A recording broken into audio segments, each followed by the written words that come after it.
اس کے ہاتھ میں پکڑا فائل بیگ نیچے گر گیا، مگر اس نے جھک کر اٹھانے کی زحمت نہ کی۔ وقاص نے قریب آ کر آواز دی، زاران سب خیریت ہے نا؟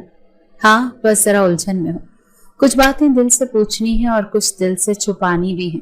اسفند نے زاران کو دور سے دیکھا اور فوراً حمنا سے کہا، تمہیں پتا ہے وہ جو سینئر تھا زاران افندی، وہ واپس آیا ہے۔ حمنا نے بے اختیار نظریں گھما کر آس پاس دیکھا۔ کہاں؟ یہیں کیفے کے پاس دیکھا تھا، سنا ہے لندن سے آیا ہے۔ حمنا کا دل دھڑکنے لگا۔ 3 مہینے بعد پہلی بار وہ نام دوبارہ سنا تھا۔ دل کے کسی کونے میں دبی ہوئی آواز جیسے جاگ گئی ہو۔ تقریب ختم ہونے کے بعد زاران اکیلا لان میں بیٹھا تھا۔ احد نے آ کر کہا، یار اس لڑکی کو دیکھا؟ حمنا وہ اب کسی اور کے ساتھ ہے، زندگی آگے بڑھ گئی ہے، تم بھی آگے بڑھو، زاران نے آہستہ سے کہا۔ کبھی کبھی انسان وقت پر نہیں پہنچتا اور کسی اور کی کہانی بن جاتا ہے۔ اسفند نے اگلے دن حمنا سے بات کرتے ہوئے کہا، میں چاہتا ہوں اپنے رشتے کو اب کوئی نام دے، میں تم سے وعدہ کرتا ہوں جیسے اب تمہیں سپورٹ کیا ہے ہمیشہ کروں گا۔ حمنا نے کوئی جواب نہیں دیا، بس کہا کہ رشتے صرف وعدوں سے نہیں بنتے، بھروسے بھی سے بنتے ہیں۔ اسفند نے اعتماد سے کہا، تو بھروسہ رکھو۔ زاران جو اب کیمپس میں چند دن کے لیے موجود تھا، روز کہیں نہ کہیں سے اسفند اور حمنا کو ایک ساتھ دیکھتا، دل میں خاموش سی چبھن تھی لیکن چہرے پر تاثر نہیں آنے دیتا تھا۔ ایک دن لائبریری میں اس نے دیکھا کہ حمنا اور اسفند ایک ساتھ بیٹھ کر کوئی فائل دیکھ رہے ہیں۔ اس نے دروازے پر کچھ دیر کھڑے ہو کر دیکھا اور پھر واپس مڑ گیا۔ وقاص نے پوچھا، کب تک یوں ہی چپ چاپ دیکھتے رہو گے؟ زاران نے مختصر کہا، جب تک وہ کسی اور کے ساتھ خوش ہے تب تک میری آواز بے معنی ہے۔ حمنا کو زاران کی غیر موجودگی اب تک محسوس ہوتی تھی، لیکن اسفند کی موجودگی اتنی مستقل ہو گئی تھی کہ وہ خلا جسے وہ وقت کے ساتھ چھپ گیا۔ یونیورسٹی کا پچھلا حصہ ہمیشہ سے خاموش اور کم استعمال شدہ علاقہ سمجھا جاتا تھا۔ 2 طرفہ دیواریں، ایک طرف درختوں کا گھنا جھنڈ اور درمیان میں سنسان سا راستہ، جہاں کبھی کبھار کوئی جوڑا یا تنہا طالب علم خاموشی کے لمحات گزارنے آتا تھا۔ اسفند نے حمنا کو وہیں بلایا تھا، بس تھوڑا وقت چاہیے، کچھ بات کرنی ہے۔ اس نے صبح میسج میں لکھا۔ شام کو کلاس کے بعد حمنا کچھ ہچکچاہٹ کے باوجود وہاں آ گئی۔ وہ جگہ واقعی کافی سنسان تھی۔ اسفند پہلے سے وہاں کھڑا تھا، ہاتھ جیبوں میں، چہرے پر نرمی کی کوشش، مگر آنکھوں میں کچھ اور تھا۔ آ گئی تم؟ مجھے لگا تم منع کر دو گی، اسفند نے کہا۔ مجھے بھی لگ رہا تھا کہ شاید نہ آؤں، حمنا نے دھیمے لہجے میں جواب دیا۔ اسفند نے قریب آتے ہوئے کہا، دیکھو ہم اکثر یونیورسٹی میں بات کرتے ہیں دوسروں کے بیچ، آج میں چاہتا ہوں تم صرف میری ہو، چند لمحوں کے لیے۔ حمنا نے ایک قدم پیچھے ہٹتے ہوئے کہا، یہ باتیں تم ویسے بھی کر سکتے تھے، یہاں بلا کر؟ یہاں سکون ہے، یہاں تمہاری نظریں صرف مجھ پر ہوں گی۔ اسفند کا لہجہ نرم تھا لیکن اس کے قدم مسلسل قریب آ رہے تھے۔ حمنا نے ایک بار پھر فاصلہ بنانے کی کوشش کی۔ اسفند، تم نے کہا تھا تمہاری بات کرنی ہے تو کرو، مگر یہ سب، یہ میرے کمفرٹ زون سے باہر ہے۔ اسفند نے ہاتھ تھامنے کی کوشش کی، بس تھوڑا سا رومانٹک لمحہ۔ کیا برا ہے؟ تمہیں مجھ پر اعتماد ہے نا؟ چند لمحے حمنا نے خاموشی سے اس کی آنکھوں میں دیکھا، پھر آہستہ سے ہاتھ پیچھے کر کے بولی، اعتماد ہے، لیکن میری مرضی کے بغیر کچھ بھی غلط ہے۔ اسفند کے چہرے پر ایک پل کو غصے کی جھلک آئی، لیکن فوراً مسکراہٹ میں بدل دیا، سوری، شاید میں جلدی کر رہا ہوں۔ اسی دوران یونیورسٹی کی دوسری جانب کیفے کے باہر احد اور زاران بیٹھے تھے۔ احد موبائل پر کچھ دیکھ رہا تھا جب اچانک بولا، اوہ زاران، ایک بات بتانی بھول گیا۔ ابھی پیچھے ڈپارٹمنٹ کے بیک میں اسفند اور حمنا کو دیکھا، شاید کوئی خاص بات ہو رہی ہے۔ زاران کا ہاتھ رک گیا، کافی کا کپ میز پر رکھا اور نظریں احد پر جما دی۔ تمہیں پکا یقین ہے؟ یار میں نے خود دیکھا ہے، وہی سنسان جگہ جہاں تم اکثر سگریٹ پھونکتے تھے۔ زاران فوراً اٹھ کھڑا ہوا، بغیر کچھ کہے تیز قدموں سے اس راستے پر چل پڑا جو کیمپس کے پچھلے حصے کی طرف جاتا تھا۔ وہاں پہنچ کر ہی اس کے قدم سست ہو گئے۔ سامنے وہ منظر تھا جس نے کچھ لمحوں کے لیے اس کے حواس منجمد کر دیے۔ اسفند حمنا کے بے حد قریب، اس کے چہرے کے قریب جھکا، ان کے بیچ فاصلہ نہ ہونے کے برابر رہ گیا۔ زاران نے چند لمحے دیکھا، پھر آنکھوں میں آیا ہوا دھواں سانس کے ساتھ باہر نکالا اور تیزی سے آگے بڑھا۔ کیا بکواس چل رہی ہے یہ؟ زاران کی آواز گونجی اور دونوں چونک کر پیچھے ہٹے۔ اسفند فوراً سیدھا ہوا۔ زاران، تم یہاں کیا کر رہے ہو؟ زاران نے اسفند کی طرف بڑھتے ہوئے کہا، یہ سوال تم سے زیادہ بنتا ہے۔ کیا یہی تمہاری محبت؟ حمنا شوق کی حالت میں کھڑی تھی، کچھ بول ہی نہیں پا رہی تھی۔ اسفند نے دفاعی لہجہ اپنایا، ہم بالغ ہیں، جو چاہیں کر سکتے ہیں، تم کون ہوتے ہو بیچ میں بولنے والے؟ زاران نے مکہ اس کے جبڑے پر مارا۔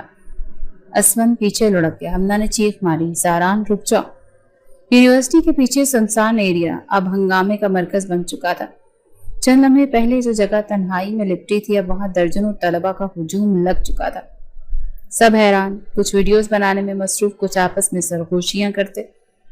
اسون جو زمین پر گرا ہوا تھا زاران کے ہاتھوں مار کھا چکا تھا۔ چہرے پر خراشیں تھیں، ہونٹوں پر خون رس رہا تھا اور قمیص کا کالر پھٹ چکا تھا۔ اس کے دوستوں نے آ کر اسے سنبھالا لیکن زاران اپنے غصے میں کھڑا تھا۔ سانسیں بے ترتیب تھیں اور ہاتھ ابھی بھی لرز رہے تھے۔ یہ کیا کر دیا تم؟ ایک لڑکے نے آگے بڑھ کر زاران سے کہا۔ زاران نے اس کی طرف دیکھا اور سخت لہجے میں بولا، اگر تمہیں اپنی بہن کسی ایسی جگہ اسون کے ساتھ کھڑی ملے تو تم بھی یہی کرتے۔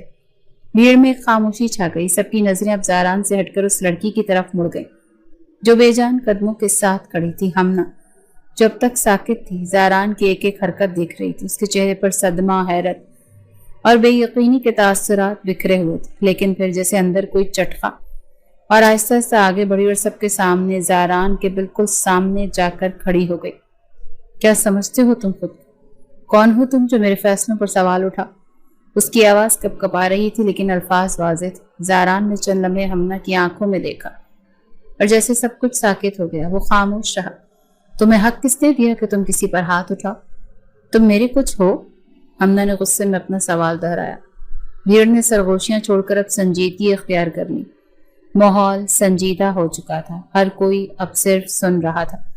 تم چاہتے ہو کہ لوگ تمہیں باوقار سمجھیں، تمہیں دانش مند کہیں، لیکن حقیقت یہ ہے کہ تم نے آج وہی کیا جو ایک سڑک چھاپ لڑکے کرتے ہیں۔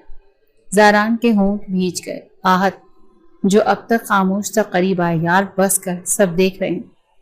نہیں آہت، اسے سننا پڑے گا۔ ہمنا نے ہاتھ اٹھا کر آہت کو روکا۔ آج تک میں خاموش رہی کیونکہ مجھے لگا کہ کچھ جذبے بغیر آواز کے بھی سمجھ آتے ہیں، لیکن آج اس نے وہ خاموشی توڑ کر میرے لیے صرف ذلت چھوڑی۔ زاران نے ایسے سے کہا، تم اسون کو جانتی بھی نہیں ہمنا، اور تم مجھے جانتے ہو؟ کیا میرے جذبات کی کوئی اہمیت نہیں؟ تم نے ایک لمحے میں مجھے بھیڑ کے سامنے رسوا کر دیا۔ زاران نے ایک قدم پیچھے ہٹتے ہوئے کہا، میرا مقصد تمہیں بچانا تھا۔ بچاؤ کا طریقہ یہ ہوتا ہے؟ مردانگی یہ ہوتی ہے کسی لڑکی کو اس کے چاہنے والوں کے سامنے کھینچ کر ذلیل کرنا؟ تم اگر واقعی خیر خواہ چاہتے تھے تو عزت سے بات کرتے، نہ کہ یوں ہاتھ اٹھاتے۔ اس بار زاران کا چہرہ بجھ گیا۔ پہلی بار اس نے خود کو ہارا ہوا محسوس کیا۔ وہ جو ہمیشہ اپنے ضبط پر فخر کرتا تھا آج وہی ضبط اس کے ہاتھ سے پھسل چکا تھا۔ اسون جو اب تک زمین سے اٹھ چکا تھا ہمنا کے قریب آ کر بولا، تم ٹھیک ہو؟ چلو یہاں سے۔ ہمنا نے اس بات میں سر ہلایا اور ہجوم کو چیرتے ہوئے اسون کے ساتھ آگے بڑھ گئی۔ راستے میں سب کی نظریں اس پر تھیں، کچھ طرز کی، کچھ تماشبین اور کچھ فیصلہ کن۔ زاران وہیں کھڑا رہا۔ آہت نے اس کے کاندھے پر ہاتھ رکھا۔ تو چپ کیوں ہو گیا؟ زاران نے سرد لہجے میں کہا، کیونکہ آج مجھے اندازہ ہوا ہے کہ خاموشی سب کچھ نہیں سناتی، اور جذبات صرف لفظوں سے نہیں، وقت پر ادا کیے گئے سچ سے جیتے جاتے ہیں۔ اس نے ارد گرد دیکھے بغیر وہاں سے قدم اٹھا لیے۔ اس کے قدم بھاری تھے، دل سے زیادہ دماغ خالی ہو چکا تھا۔ جس رشتے کو اپنے طور پر بچانے کی کوشش کر رہا تھا وہ اس کی اپنی ہی نظر میں اجنبی ہو چکا تھا۔ پیچھے بھیڑ اب چھٹنے لگی تھی، لیکن زاران کے اندر جو طوفان اٹھا تھا وہ ابھی بہت دیر تک تھمنے والا نہیں تھا۔ یونیورسٹی میں وہ واقعہ اب سب کے لیے پرانا ہو چکا تھا، مگر ہمنا کے لیے جیسے وقت وہیں رک گیا تھا۔ وہ جس راستے سے گزرے نگاہیں پیچھے چلتی تھیں۔ سوشل میڈیا پر تصاویر، پوسٹیں اور طنزیہ کامنٹس کا سلسلہ بھی تھما نہیں تھا۔ ان سب کے بیچ سب سے زیادہ پریشان کن زاران کی طرف سے آنے والی کالز اور میسیجز تھے۔ پہلا میسج رات 11 بجے آیا، اسون تمہارے قابل نہیں، تمہیں سمجھنا ہوگا۔ پھر کالز کا سلسلہ شروع ہو گیا، ایک کے بعد ایک کال، اور اگر وہ اٹینڈ نہ کرتی تو وائس میسج آتا، تم اب بھی میری ذمہ داری ہو، میں برداشت نہیں کروں گا تم کسی ایسے انسان کے ساتھ اپنی زندگی برباد کرو۔ ایک دن ہمنا نے کال اٹھا لی، کیا چاہتے ہو تم؟ اس نے سخت لہجے میں کہا، صرف اتنا کہ تم اسون سے دور ہو جاؤ، وہ تمہیں صرف استعمال کر رہا ہے۔ اور تم نے کیا کیا؟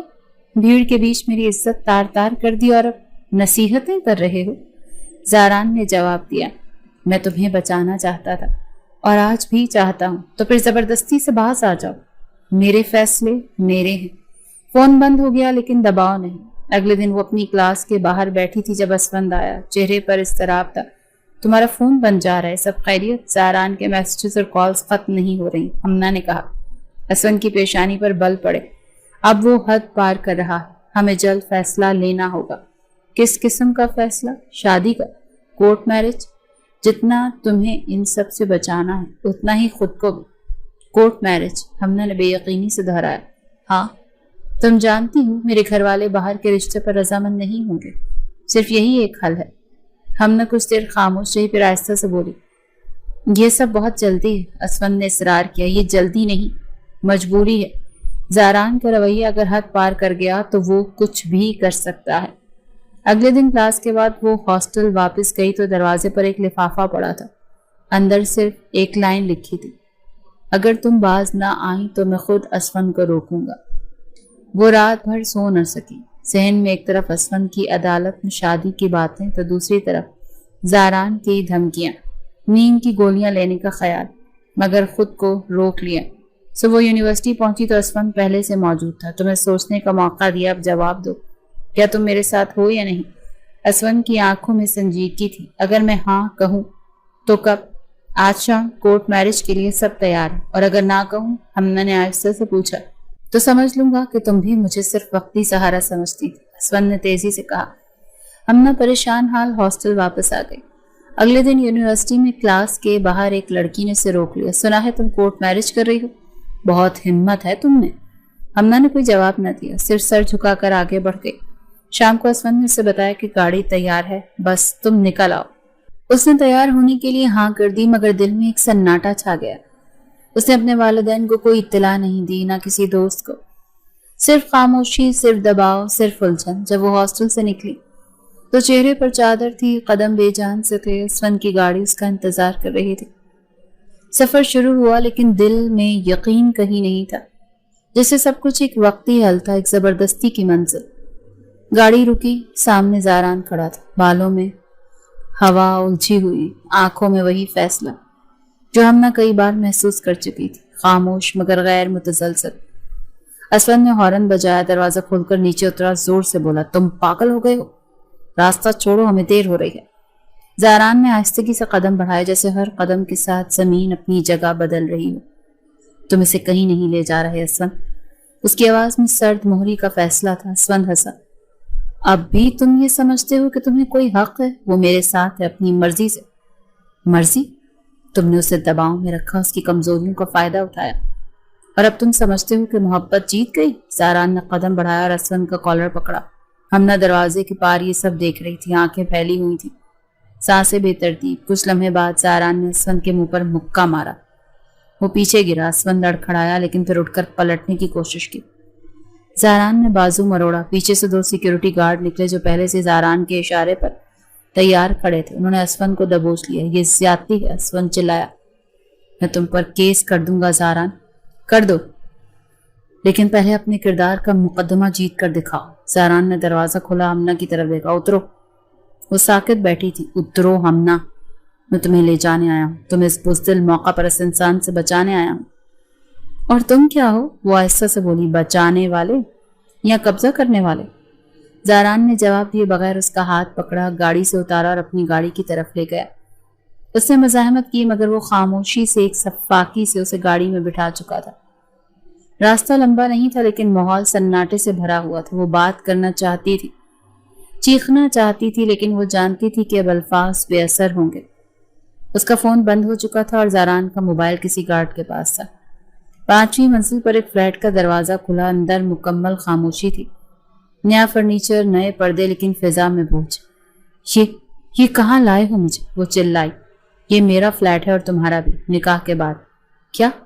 مولوی آ چکا ہے، گواہ بھی، سب قانونی ہے، بس تمہارا قبول ہے باقی ہے۔ تم پاگل ہو گئے ہو؟ یہ زبردستی نہیں کر سکتے، کر چکا ہوں۔ تمہیں بچانے کے لیے تمہیں تم سے چھین لیا۔ دروازے پر دستک ہوئی، مولوی صاحب اور 2 آدمی اندر آ گئے۔ ہمنا کو کرسی پر بٹھا دیا گیا، وہ چپ تھی، آنکھوں میں ایک خلا۔ مولوی نے سوال دہرایا، ہمنا افتخار، کیا آپ کو زاران سہیل آفندی سے نکاح قبول ہے؟ لمحے گزرے، سب خاموش۔ زاران کا چہرہ سپاٹ تھا، ہمنا کا آنکھوں سے خالی۔ دوسری بار سوال ہوا، کیا آپ کو یہ نکاح قبول ہے؟ اس نے آنکھیں بند کی جیسے کوئی زہر نگل رہی، اور آہستہ سے بولی، قبول ہے۔ زاران نے بھی یہی کہا۔ نکاح مکمل ہوا، گواہوں سے دستخط کیے، مولوی نے دعا کی اور سب چلے گئے۔ اب فلیٹ میں صرف وہ دونوں تھے۔